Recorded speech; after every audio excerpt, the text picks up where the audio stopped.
Matapos maglabas ng Statement of Assets, Liabilities and Net Worth ang ilang kongresista, pinangalanan na ang ilan sa mga pinakamayayaman sa kanila. Balita mo kami Fred Montesa live via phone touch. Fred?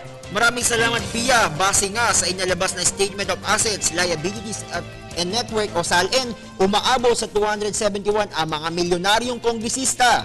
Ayon ng Office of the Senate Secretary, naglalaro sa pagitan ng 1.195 million pesos hanggang 1.77 billion pesos ang kanilang mga yaman. Base sa datos, pinakamayaman si re-elected Sarangani Representative Manny Pacquiao, kung saan ang kanyang real at personal properties sa pagtatapos ng 2012 ay umaabot sa 2.28 billion pesos, habang liabilities ay nasa 258 billion pesos, kaya naman meron siyang net worth na 1.8 billion. Sinasabing ang malaking kita ni Pacquiao ay mula sa kanyang paglalaro sa boxing.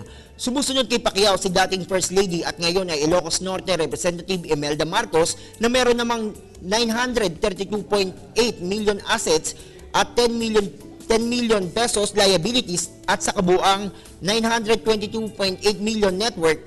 Pero batay sa record, bumaba ito ng 10 milyon kung ikukumpara sa 932 milyon noong 2011. Pangatlo naman sa pinakamayamang mambabata si House Speaker Feliciano Belmonte Jr. na kung saan meron siyang real at personal properties na nagkakalaga ng 819.9 million pesos, liabilities na 2.3 million pesos o net worth na 817.6 million pesos.